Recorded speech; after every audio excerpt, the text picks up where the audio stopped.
Welcome to Innovation in Government, presented by Carasoft. This program's from Sea Air Space 2024, hosted by the Navy League of the United States. I'm your host, Francis Rose. Over the next hour, you'll meet leaders in the sea services and industry who are at the front lines of data management, artificial intelligence, cybersecurity, and more in the national defense sector. Leaders from the Office of Naval Intelligence, Naval Information Warfare Atlantic, the Marine Corps, and the Coast Guard will be here. A lot of technology was on display at this conference, but the Sea Service leaders here were focused on more than tech. The Vice President for Government Programs and Strategy at Carasoft, Mike McCaleb, says the trends he saw at this year's Sea Air Space are different than last year. As we walk around Sea Air and Space, we consider this really a premier event for us because it allows us to interact with the government, with the Navy, with the Marine Corps, with the Maritime Services, face to face to learn what their challenges are. And last year, we were talking more about cybersecurity. We were talking about the workforce. This year, what we're hearing about are three things. One is the defense industry base and some shortcomings that we're seeing in their ability to deliver the big things that the Navy needs, especially as we face challenges in the South China Sea from China. We've got the Ukraine, we've got Russia, we've got Israel. We've got a lot of things going on globally that we really need to be on point with our maritime forces. So defense industry base is a concern. The other one is supply chain, which really ties to the DIB, but from a different perspective and the impacts of the pandemic, which I hate using that word, by the way, because we're beyond that, but they're still impacting us today. And the third, which was common last year, and you hear it in every conversation, and that's the workforce. And that's our ability to get out and get the right knowledge, skills, and abilities into the right job at the right time to help us deliver on the mission and readiness. So those are the three big things. We're going to hear more about it throughout the course of this program. What would you advise people watching this show to pay attention to in the weeks and months to come as an outgrowth of the discussions about those three issues, Mike? So it's interesting. I had a chance to go to the White House and actually the Executive Office building and talk about building the cyber workforce. And so there's some moves afloat that they understand that a college degree is important. But the move the direction that we're starting to see is that the credentialing is more important, is that taking somebody that has a particular IT skill, not a degree in computer science, but it's been through the National Testing Center, the certification is more relevant to today's workforce. I think that the industry needs to pay a lot of attention of how they help young men and women coming out of high school to energize them, to give them the passion, and of course the passion is self-generated, to get them into those programs. I've seen a significant increase in community colleges. We need industry to be inside the community college, helping the community college put the curriculum together to produce the nuclear welder or to produce the person that's going to come on and run cables and do the installation of some very complex electronic warfighting systems. I think that would be my advice, or that is my advice, is we've got to focus on getting these young men and women early and getting them interested. You need to have days where you could, open house days, where you bring these folks out of high school and you show them what a 20-year career, because these young folks, they're smart, they've grown up a little bit different, they're way beyond you and I. These are some of the smartest young men and women we've ever seen in our history, or in our history. And so how do we get them focused on those technical trades that are so critical to our national security and our future as a country? Mike McCaleb of Carasoft. One area of agreement among the leaders at Sea Air Space is the need for speed. One term leaders are using to describe that is the speed of relevance. Peter Reddy, Executive Director at Naval Information Warfare Center Atlantic, tells me what that term means to him. Yeah, we view ourselves as a warfare center, all the warfare centers, as a real enabler for that acquisition of the speed of relevance. We're not the program office charged to cost, schedule, performance of the program. We're not the fleet requirement developer and the TTP developer in the fleet. We're that key, and we're not the industry partner building the things at scale. We do innovation and generate capabilities of our own, usually at a small scale, and it gets adapted. But we want to work closely with all those entities, with the fleet, operators stay intimate to the fleet, with the program offices that sponsor us and bring our engineering and technical talent, and certainly with the industry partners that are hired for the programs to develop capabilities to work in that intermediate space and to drive innovation and technology and connections and interoperability in ways, because we can dwell on it that can then generate speed. And so our job as a Warfare Center is to do what we can to accelerate, to bring options to program managers to accelerate their program, to be receptive to the fleet operators, Marines and sailors who have ideas, who have an operational thing, a need, but we can refine their idea and iterate on it real quickly, and then try to bring that to the fleet as well. So our job is to try to be that accelerator to bring speed of capability to the fleet. Again, we do it in some ways we get to spend a little of our own internal R&D money. We call it NISE, Naval Innovation Science and Engineering, money that we can iterate with and develop our own ideas, but mostly working with the fleet and working with programs to find those areas where we can prototype, experiment, and develop to bring new capabilities. And we often devote our time and resources not just directly supporting the fleet, but creating these prototyping opportunities to bring fleet operators, technology, and capabilities together to allow us to find where those possibilities might exist to accelerate an innovation, accelerated capability to the fleet. As an accelerator, how much autonomy do you have, and how much of your work is driving the innovation, and how much of it is collaboration and providing kind of a lab environment? It sounds like might be an element of it. And how much of it is connective tissue to make sure that this organization knows this other organization is doing something that will be useful to that kind of thing? That's right. What's the breakdown look like as far as? That's a good question. I can't put numbers on it per se, but to say we are a Navy working capital fund, as all labs are. So we work for sponsors, program offices, and the fleet who pay us our work to do ours. So we are responsive to their needs. As I mentioned, the NISE, which was in a National Defense Authorization Act many years ago, that gives us a little bit of our own money to spend our own investment. That gives us some freedom for that. But what we try to do, even when we're in direct support of the fleet or direct support of a program office, generating the next piece of software or the next capability, is to try to bring that piece of our innovation to it and where we can take it and what we can do. So I'd say the bulk of our work is in response, that connecting piece, connecting the fleet, being responsive to the warfighter, doing what we have to do. And a smaller percentage is where we get to be the initiator more of it with our own research and prototyping, but we're always trying to do that. I'll give you just a quick example. For the last 5 years, so we've hosted our own internal prototyping experiment called the Systems of Systems Naval Integration Exercise, SOSNI we call it. It started out with just an idea of getting primarily Marine Corps tactical C2 and intel systems together, put them in the field for a week with our engineers and scientists, a little bit of fleet representation we brought in, working on those really small R requirements. What can we do better? Then we expanded to include the Navy. Just last year we had the Coast Guard, we had aircraft, we had Air Force airplanes involved, and trying to create those mission threads. So that's an example where that was more heavily weighted to our ability to drive the innovation in conjunction with fleet representation, in support of programs with the kit and the equipment they've already delivered and where we can make innovation. So that was an example we were able to be more in the lead than we might on a day-to-day where we're just responding to a CAS rep, a maintenance requirement for the fleet, or delivering a new capability. When you do an after-action report on an operation like that, how do you determine which are the things that you want to prioritize and which are the things that may be nice to have, but we're not going to be able to get to those? Right. Well, we generate our own internal after-action, as you say, and we kind of list where the lessons are. And if they're small enough that within the means of what we've already been given by our sponsors and programs to do, we'll start executing to that right away. Many of them might float to the idea, well, this is more of a program decision or even a resource sponsor decision.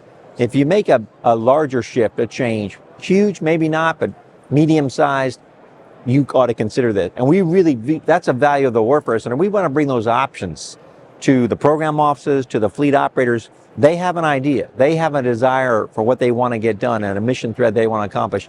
The system isn't quite doing it for them.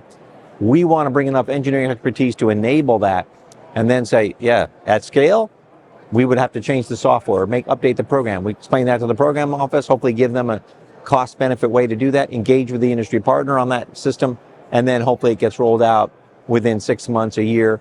Obviously, the more we can go towards software-defined capability, we can rapidly turn those kinds of things around. Peter Reddy of NIWC Atlantic. Moving and exchanging data through programs like Combined Joint All-Domain Command and Control is a top priority, according to leaders in the sea services at Sea Air Space. Dr. Colin Crosby is Data Service Officer for the Marine Corps and Deputy Chief Data Officer for the Department of the Navy. He tells me about the Marine Corps' data priorities. Wow, so that's a great question. I think the big priority goal really that we're moving towards is really data centric environment, data centricity. And I think the Marine Corps is looking at a number of ways on how we can get there, which includes looking at the force as a whole, looking at how we have done things in the past and how we intend to do things in the future. So we are doing what I'd like to say, and I'd like to take one of my favorite books is Mike Hammer Agenda. We're re-engineering.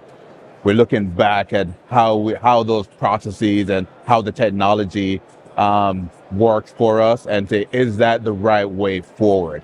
And then how do we go about getting there? Yeah.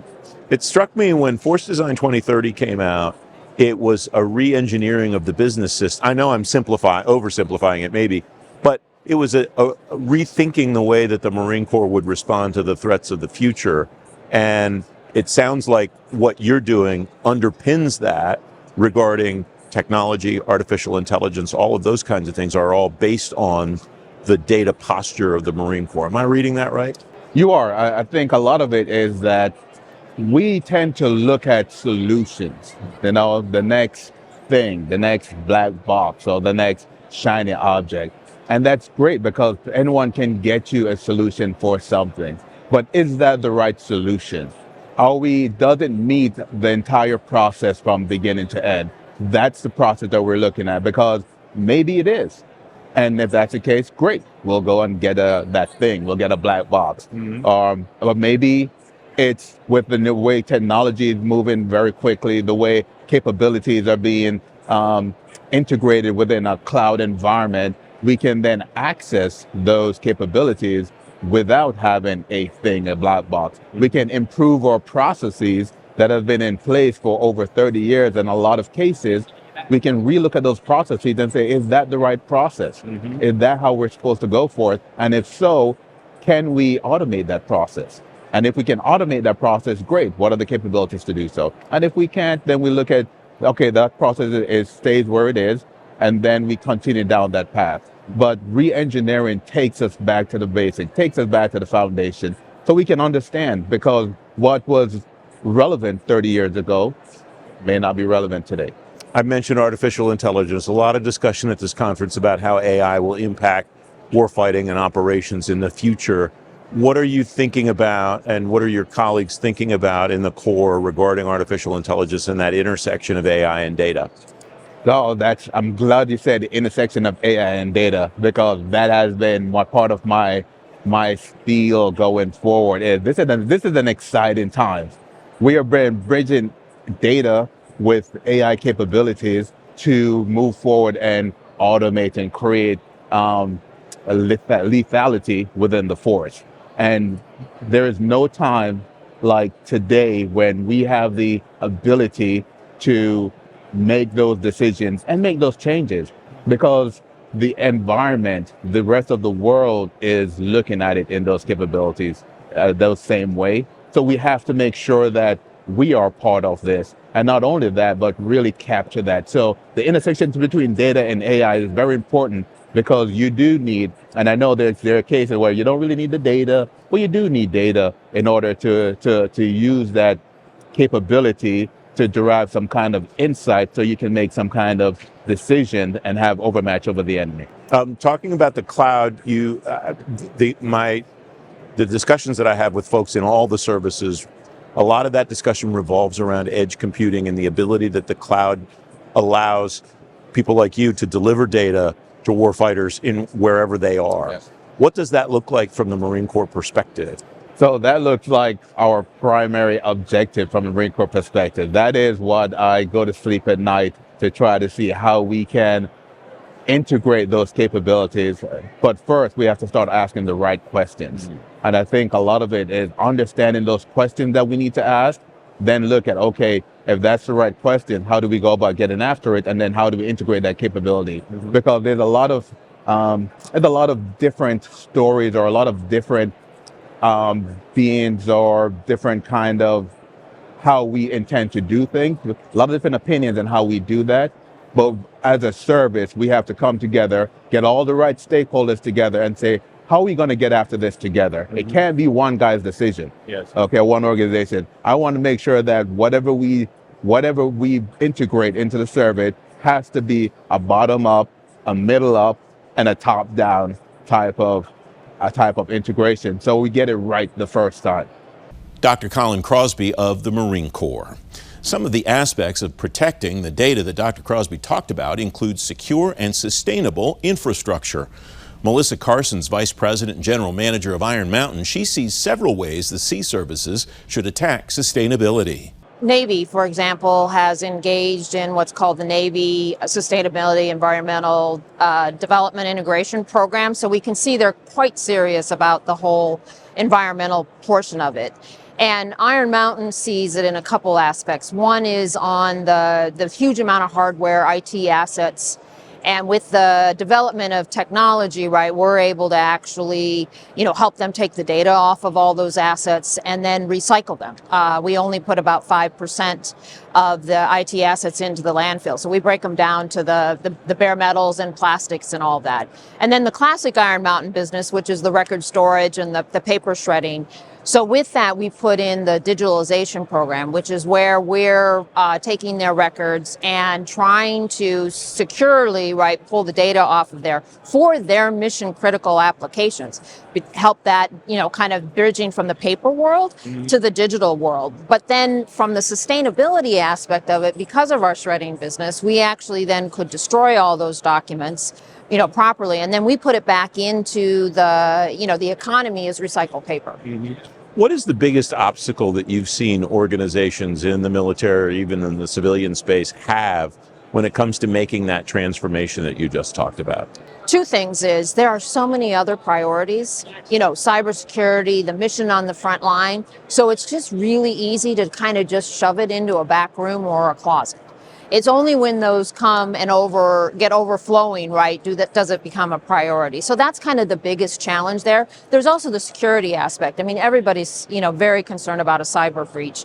And that's why, though, piling up in a closet isn't probably the right thing to do because there is still data on much of that. But as I said, it just doesn't take a priority over some of the, the wartime and frontline pieces. How much of the challenges that you just outlined, how much of those are technological and how much of those are cultural in the way the organization governs itself, the way that it stores stuff, those kinds of things? It's probably more cultural than it is technology. Now, in some cases, the technology, when some of those assets were put into life, right, probably didn't get logged. So there's also a fear, right, of, oh, wait a minute, where do I even find the inventory tags or where were they? System's been retired. So there's also kind of that traceability that we all know is extremely important. So a little bit of technology, but I think culturally they could probably figure out how to put those asset tags in. And once again, Iron Mountain's one of those ones that can take things that haven't been tagged and actually serialize them and make sure there's a certificate of destruction to make sure that, as I said, at least there's that kind of end of life, tag on it. Mm-hmm. When you see organizations that get themselves into trouble and have challenges, are there common threads among what those issues are that maybe doing things differently at the front end would help to ameliorate? Yeah, I think so. One of the bigger challenges is people don't think anymore, right, that an innocent phone or even a really, really old laptop has data on it. Oh, okay, so they take the hard drive off and crush it. What we're finding is, though, particularly as the generations of technology has increased, and you're seeing here at the show, particularly with the Navy, is there's data on those chips also. So that's where we find some innocent person thinking, I've taken the hard drive out, I've destroyed it, I'm okay, but that's not true. Mm-hmm. How can agencies address that up front and educate their people about the things that their people need to be aware of at the rank and file level and not just at the management, the level of folks that are thinking about these enterprise-wide initiatives? What we find is that very first, when you take it out of the box, as soon as you take it out of the box, log it someplace. So that's why we have a life cycle management system that takes it from right out of the box. Then there's the policies and then constant training for individuals. But we also follow, thank goodness, because of all those sensors, right, a simple once again, scanner, your phone or whatever can keep track of the life cycle of that asset. So you could teach your people, right, and the servicemen and women, right, to actually take a picture of things and therefore track this asset throughout its life cycle that then's recorded in now this technology. Melissa Carson of Iron Mountain. The Defense Department's Cybersecurity Maturity Model certification's one example of the Pentagon's interest in the security and integrity of the supply chain of the defense industrial base. Jennifer Biseglia, founder and CEO of Interos, she tells me how the discussion about supply chains changing in the DIB. I think that what I find very interesting about all of these conversations that is very, very different than 5-6 years ago is how reliant the reputation of these businesses are as far as their supply chain. So if you think about was pre-pandemic, you really didn't have a lot of people talking about supply chain. Now everyone has some sort of discussion around executing on the mission, and a large part of it is just fulfilling, the orders at the end of the day. Yeah. What is driving that? Is it just that the department is so focused on that, or the companies, do you think, detecting something in their own operations and maybe in their own P&Ls about why they need to pay attention to the supply chain to the degree that they are now? Yeah, I think it's a great question. And to be honest with you, I think it's both. I think one is the department's not letting them off the hook. And the second is it's not good enough not to know anymore. Yeah. And I find that really eye-opening. Years ago, it was okay not to know. And now it's like, well, no, the pandemic was here. What are you waiting for? What are you waiting to invest in? And no longer is it good enough not to have the orders in time, multiple months out, because there's going to be some sort of an interruption that comes through. What are the answers that those companies should be ready, willing, and able to provide to the department about the statuses of their supply chains so the department can then have the confidence that it needs to have? Yeah, I think so. We broke it down into 6 different areas of risk. One is financial. First and foremost, you got to understand financial. Second is cybersecurity. We talked a little bit about that earlier. The third is sustainability, ESG. Some people really pay attention to it. Some people don't, but you want to have it in front of you. And then we look at other things like geopolitical risk or restricted entities. Where are unfriendly or maybe not as friendly countries in your supply chain that could, on purpose or by accident, interrupt? And then the last one is this concept of catastrophic risk, which if you think about hurricane season and Hurricane Ian that decimated Florida years ago, how do I get ahead of what's happening out there? And not only do we see that in the private sector, but we actually see that not only do we see that in the private sector, but also in the public sector. Mm-hmm. And so if you think about what happened when Russia invaded Ukraine and you had 3,000 sanctions levied against Russia in 10 business days, every one of our customers on a Saturday were able to go to the platform to look at their environment themselves and answer that type of a question. That's pretty powerful. So none of these terms are scientific. I made them all up in my head as we're having this conversation, but it strikes me there are a number of levels of information that one has on one's supply chain to then be able to supply to the department. Situational awareness, I at least know what everything is and where everything's coming from. Security, I have pretty much some comfort that I have things locked down and I'm not worried about supply chain issues. Right. And then the ultimate is I have complete control over that supply chain and I know everything is going to be solid for time immemorial.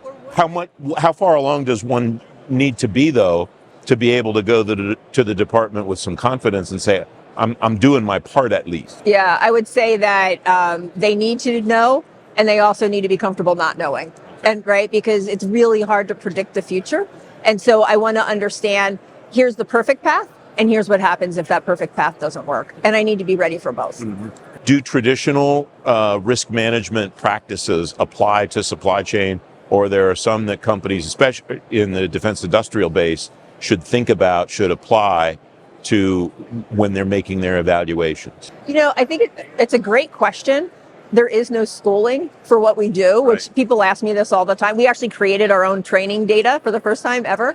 And I think it's someplace in between, in that there are people that are classically trained for supply chain. You don't get rid of people being people, but you can also leverage technology. Mm-hmm. And I think that that's really the power that's out there. And that's really the investment. In Interos, we invested almost $300 million since 2019 in our technology in effort to move the conversation forward faster, because technology exists to do such a thing. And so I think we can take advantage of technology without having to hire a bunch of new people. So what does the supply chain conversation look like when it's in its mature state at some point in the future? Yeah, so we do a 4-step maturity process, everything from I'm not doing anything to I'm continuous monitoring. I would argue that most of us can get to continuous monitoring within 6 to 12 months. It doesn't take that long to get there, and technology just lets us get there faster. Jennifer Bisegli of Interos at Sea Air Space. Data is at the core of one of the Defense Department's most important systems, Combined Joint All-Domain Command and Control. Vice Admiral Carl Thomas is Deputy Chief of Naval Operations for Information Warfare N2N6 and Director of Naval Intelligence.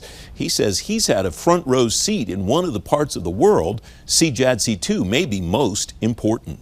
Yeah, I think the very first thing I wanted to convey, after having been out in the Western Pacific for 4 of the last 6 years, watching our adversary, competing with our adversary, it is a competition that's going to require our allies and partners. So the combined part of CJADC2, it's certainly a joint effort, and I had an opportunity to work with all the joint forces out there in this competition. And then all domain. We need to be able to seamlessly work across domains, and when we talk CJADC2, the command and control aspect of that, it doesn't matter who you work for, what country, what service, but we need to be in harmony. It's going to require, in our world of distributed maritime ops that we talk about in the Navy, that brings elements of challenge in the C2, but it's an over-the-horizon fight. It's something that we haven't necessarily trained and practiced to, and being a long-range, distributed, expanded battle space, that ability to C2 and synchronize and stay alive, because quite frankly, you have to stay below the noise floor so you aren't targeted. That's a challenging problem. And so being here at Sea Air Space and getting a chance to talk to industry, get a chance to see what they're working on, and trying to figure out how do you bring all these lightning bolts together across the expanded battle space is really something, as I get into my new role as N26, that I really want to better understand and help and work with my teammates. How do you think that experience in that theater of operations, where what you're doing now at N2N6 is so critical, how does that experience and what you saw inform the way you're going to go about doing that job? So out there right now, obviously we're in competition, heavy competition for the rules-based international order. And every day we're sailing in contact with the adversary. We're sailing anywhere international law allows, intentionally. And so, we do that while we also rehearse and we train. We do exercises with all the allies and partners out there. They're becoming much more multilateral. That makes us really learn that interoperability piece, not only from a tactics, a techniques, and a procedures, but you have to be able to communicate. And that brings challenges from a security piece, so that kind of fits in my portfolio as well. But I think being out there for so many years, you really get to understand the operating environment. You still do all the training maybe in a way that the adversary is not watching or doesn't understand, and then being able to come back here and apply it to the requirements world and make sure that we're buying the right stuff because we have a limited budget is really important. So I really feel coming back with my operational experience, I can make an effort and make a difference with my peers in the building. A lot of conversations at this show about requirements for the first time in a number of years since I've heard a lot of active discussion about that. Why is that something in your mind that is top of mind for you and your colleagues inside the service? Is it just the feedback you're getting from industry, or is there something that you think is happening within the service to let people know this is something we need to work on? Yeah, I think that so there's a couple things going on in the world right now, and you're seeing it play out in the Red Sea. You're playing out in Ukraine and Russia. But the world's a changing place right now. We're seeing the impact of some attritable capabilities. I think there's room for a range of requirements to ensure that we can adapt to the environment, and we have to make sure we spend our money wisely. We have a lot of money. Defense budget's not small, but we also have a lot of, we're a global Navy. And so there's challenges around the world that we have to keep our eye on today in the here and now. And then there's things we need to prepare for so we're ready in case we're not able to deter. And that's really the name of the game, is to deter. I think it's been 5 or 6 years since I did my first interview about JADC2, now CJADC2. And in that time, the concept of pushing data to the edge so that the warfighter in the middle of operations has access to the same data that others do, has really come full force. What's driven that, and what infrastructure do you think will be required to make sure that that warfighter, wherever, in whatever domain that warfighter's operating, will have access to the data that you want them to have access to? I think there's a bit of a revolution in data that's happened also over the last few years with big data, with data science, and so a lot of CJADC2 has also provided that data layer. And one thing I have learned at Sea Air Space, certainly a lot of people out there that will talk about, you got to have the right data. It has to be structured appropriately. Structured is probably not the right word, but you have to capture it so that you can use it and actually make sense of it. So how you use that, in my mind, I think about it in a operations center, maritime operations center mindset. What data does a person that's in an aircraft carrier that has the C5I capability, has the capacity and the ability to make sense of this data, and then will direct forces? How does that data differ, or how is it the same from the numbered fleet commander that might be managing multiple carrier strike groups, or all the way up to the Navy component commander at PAC Fleet in the Western Pacific? And even beyond that, INDOPACOM is going to run this fight. So what data do you need at what layer, and what decisions are you making? And then obviously when it really matters, it's the tactical edge, to be able to get the weapon on the right target. So there's a lot of ways to look at it, whether it's sensing, whether it's fires, whether it's understanding what the adversary is doing across the battle space. Obviously if we're in a deterrence mindset and we don't want to escalate, what are you seeing? What intel is out there that you can make sense of to make the right counter move? So this CJADC2 concept, it's very wide ranging. All the services are working together on it. I think we're still learning our way through some of it, and I know it's been many years in the making, but I think we're finally getting some pretty good traction to be able to develop the systems that we need. And I know that certainly from an overmatch perspective, the way that the Navy is thinking about it, we're starting to finally see it hit the fleet so we can train and learn, and that's really important. Navy Vice Admiral Carl Thomas. Securing systems like CJADC2 will be one of the jobs of the Defense Department's Zero Trust initiative. The department says it'll complete its Zero Trust implementation in 2027. Conrad Maiorino is cybersecurity mission engineer for U.S. public sector at Zscaler. He thinks the Defense Department should and can finish faster. So pushing the 2027 goal is, I think that's a little long to be able to do it. It should be done much more quickly. When we think about our adversaries and how quick and agile they are, they're leveraging the cloud. They're doing things that enable them to effectively get success on their missions. I think the DoD should follow their pillars, if you will, of Zero Trust, whether it's user, device, network, application, automation, visibility, analytics, and build what I like to call a cyber radar, or getting left of boom, if you will. When you understand this kind of data and putting it in place, as you said, you would understand the caliber of the load to take the adversary out, because you could see what's coming. That's where the DoD, in my opinion, needs to go, and I think they are going in that path. I think you're talking about a huge ship in a pond, if you will, and we got to turn that ship around. It's not as easy as everyone thinks it could be done. Every decision has to have the warfighter in mind. This decision hurt the warfighter? Does it enable the warfighter? What does it do? And that needs to be discussed on every decision. What are the opportunities that the department has to truncate that timeline to hit that goal before 2027, as you described a moment ago? I think they really need to leverage industry. Look at what industry is doing. If you look at the finance, the health, the healthcare, they're actually starting to move. The DoD, again, every decision requires the warfighter in mind, and that decision may not be as fast. I think there's issues. Someone in China, someone in Russia, in all honesty, goes to their leader and says, I think I could beat America. I need this. Here's your check. Go run and do it. In America, it's a lot different. We have rules that go into Congress, Senate, and it's 4 years later, here's your money, they're long gone, and their mission was successful. I'd like to see that process sped up so that the DoD can make decisions without having to rely so much on government bureaucracy. What can the department do, in your view, in the meantime, to try to speed the process up? What you're talking about sounds like requires parties outside of the Defense Department to agree to.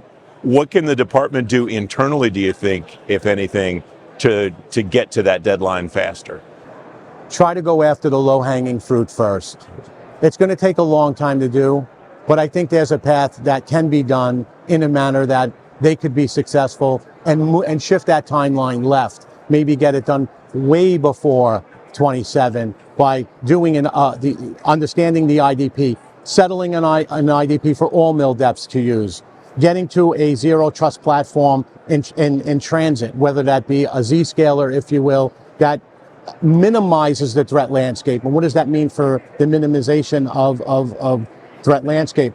If I have a VPN, you bring the security to the user. What happens? Knock, knock. Who's there? Here's my 0 day. Let me in.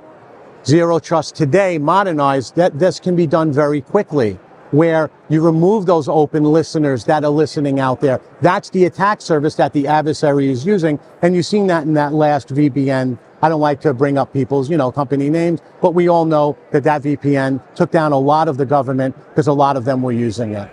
Conrad Maiorino of Zscaler. The Coast Guard is part of the Department of Homeland Security, not DoD, but as a military service, it collaborates with DoD on cyber issues, among many other things. Rear Admiral Jay Vann is commander of Coast Guard Cyber Command. He says the Coast Guard has 3 main cyber priorities now. Yeah, so thanks for the question, setting me up for the panel. Really, it's that the Coast Guard plays a role that many don't know in this environment of supporting our warfighters, and we do it along 3 lines of effort that are really the 3 lines of effort that are our kind of bread and butter business in Coast Guard Cyber. The first one is to operate and defend our part of the DoDIN. So we have one slice of the DoD network. Our networks and systems. I'm one of the responsible officers to the Joint Force Headquarters DoDIN for taking care of our piece, and so by doing the work that it takes to assess and authorize systems, ensure security, we're the cybersecurity service provider for our piece of the DoDIN. Ensure we're compliant, continue to keep networks and weapon systems secure. We're clearly ensuring that warfighters have advantage, right? We're not allowing adversaries to use the Coast Guard vector as their way into the MIL network. And so that's the first piece. Our second line of effort is what really makes us unique, and that's our responsibility to protect the marine transportation system, or the maritime industry, if you will. And so how does that enhance warfighting advantage? I'd say really 2 big ways. One, is ensuring that the engine of the American economy is really operating at peak efficiency. And we're seeing in Baltimore right now, with the accident that occurred there, and no indication that that's a cyber attack that caused what we're seeing there, but we're seeing what a disruption to a port can do. It can cause ripples in parts of our supply chain, and it's the Coast Guard's responsibility in the physical domain and in cyberspace to ensure that ports and the entities that operate in ports, are able to do that in a safe and secure way. And so we're doing that in cyberspace, interacting with local authorities, with companies that operate in ports to ensure their networks are secure, and ourselves even to deploy alongside them on their networks in some cases to mitigate vulnerabilities, to eradicate bad actors that maybe have accessed their networks.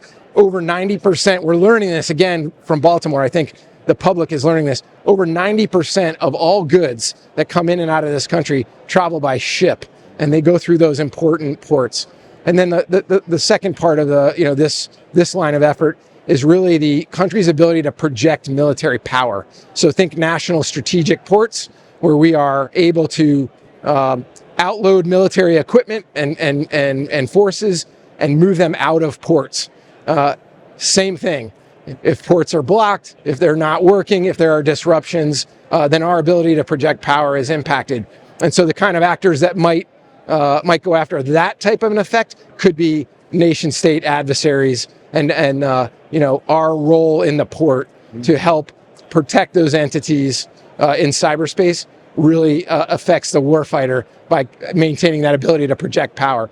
And then the very last line of effort is operating in cyberspace in a way where we can deliver effects that counter bad actors. And we're doing that alongside our DoD partners, our fellow service components in U.S. Cyber Command. And again, that's really not allowing the bad actors to keep coming back and reattacking, but to go out and prosecute them. So that's how I think the message of the panel, I hope, is going to go about how the Coast Guard's impacting warfighter advantage. Commandant Fagan has spoken here very eloquently about the Coast Guard's involvement in Baltimore in the response to it, in the search and rescue, in the cleanup and recovery and all of that.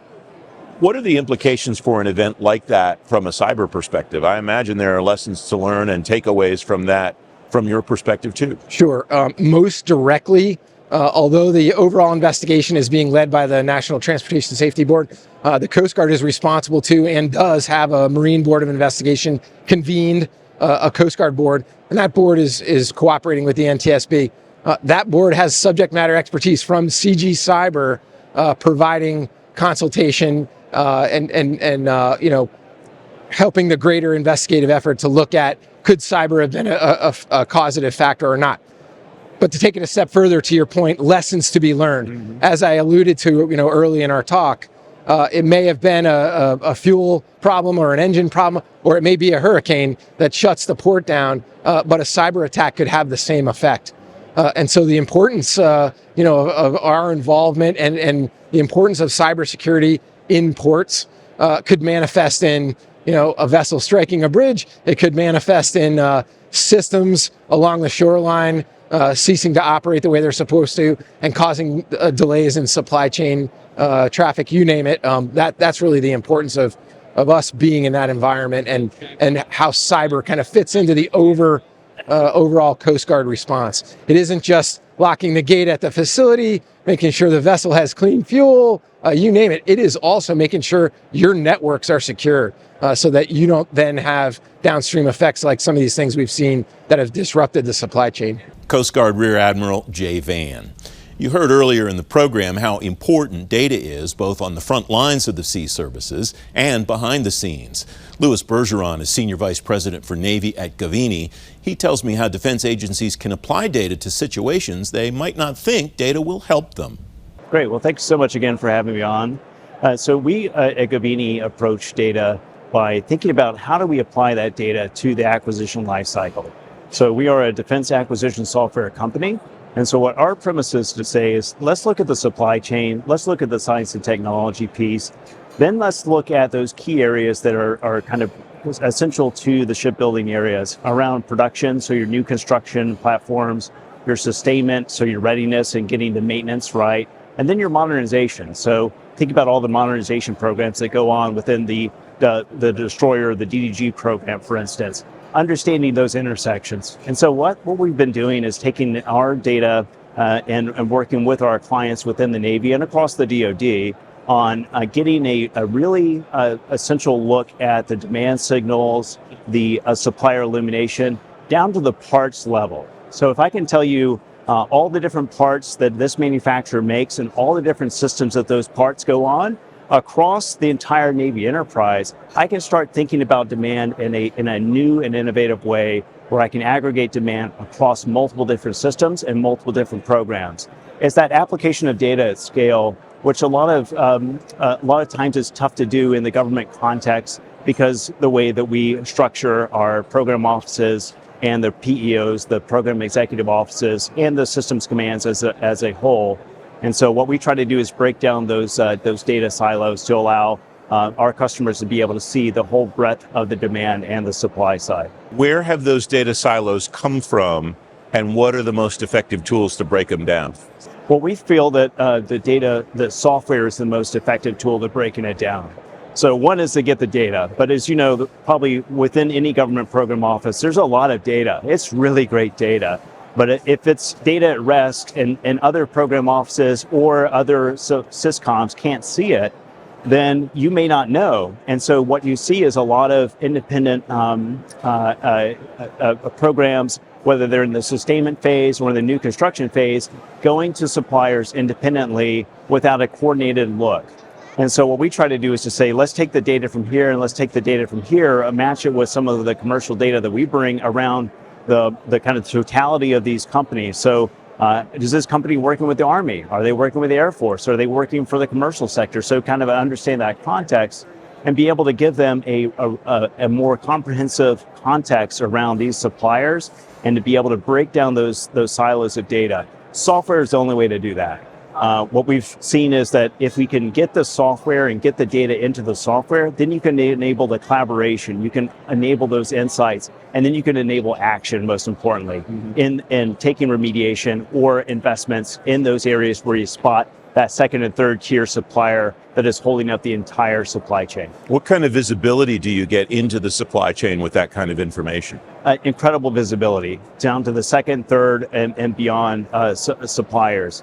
We can see the subcontractors with the major primes, the shipbuilders, all those, all the way down to understanding what's coming into this country and tracing it back to the country of origin, especially as you're thinking about foreign risks and things like that, or just understanding how the interconnected web of the supply chain is for both understanding when you may be seeing delays for ports of entry, as well as just thinking about contingency scenarios and thinking about a longer term, how do you think about reshoring some things or outsourcing them? We have about a minute left. How are agencies inside the government doing at making their data easily available to each other, to organizations like yours, in such a way that you can mash it up and get the kinds of answers out of it that you're talking about? Well, the government is sometimes is difficult to get some of those things, or a challenge rather. That challenge is getting people that are innovators in that space and are willing to get to be told no a few times before they get that right answer. We think it's essential, though, is that bridging those data and breaking down those data silos requires people within the government who are really dedicated to what they do. We happen to have some very, very amazing sponsors who are working every single day to break down those data silos so they can see the breadth of what's going on in the supply chain across multiple different programs and across multiple different services. Louis Bergeron of Gavini. The data and cyber initiatives you've heard about on this show are important parts of the digital modernization efforts agencies are making. Brian Campo is Deputy Chief Information Officer at the Coast Guard. He says the Guard's still in the early stages of its modernization journey. Yeah, I think our journey's been really interesting. We are probably still in the earlier stages of it. We've sort of started from a lot of disparate applications, some in the data center, some out in the cloud, some on providers. We're really trying to sort of bring those back together. I'd say right now our biggest milestone that we just completed was we've got an operational software factory. Huge benefit for us, gives us sort of a dynamic landing platform, a little bit of consistency in how we're deploying our apps, build a little bit of maturity along the way. I think next up for us is really sort of bringing the customers into our software delivery, understanding a little bit more about what they're actually looking for. Sometimes there's a difference between the requirements and what the customer actually wants. So that's really, that's sort of the focus for us in the short term, along with just building some maturity in how we deliver things so we can deliver them in a repeatable process. I note that you said you have a software factory online. Some of the other military services have multiple software factories. Is that a model that you want to move to, or do you like having one source for the software that's going to be used by your Coast Guardsmen? Yeah, I mean, I think we would really look at it more as a hybrid. I think when you hear about multiple software factories, it's usually because they're deploying to multiple platforms. We're really trying to abstract as much of that away. So again, consistent landing, whether we're going to AWS, Azure, whether we're doing it on-prem, or ideally we'd love to get out into deploying software to our cutters. But then there's also going to be partners, right? So we're going to have something that looks a little different as we work with other partners like ServiceNow and Salesforce, those sorts of things. So as much as I'd love to idealize onto a single platform, I don't think we're going to get there. We really just started with one, which is all of our cloud vendors and then our on-prem. What does a mature software factory in the Coast Guard, what's it putting out for you? What's the deliverable at some point, and who is the recipient of that deliverable? Yeah, that's a great question, because I think it really depends on where you sit, right? So if I'm talking to industry, I'm talking about like the deployment targets that we've got. If we're looking internally, it really looks like repeatable processes. It looks like integrating security into what we're doing. And then if I'm thinking about our customers, it's really about being iterative, giving them multiple releases, delivering at the speed of need, but really delivering it in an iterative way. That phrase of speed of need is something I'm hearing, that term, a lot of people are using that here. Why is that, do you think, kind of the term of the day as far as what people need, both from their internal operations and from industry in the sea services? Yeah, speed of need is really, it's predicated on the fact that the way we're operating today is going to be different from the way we operate tomorrow.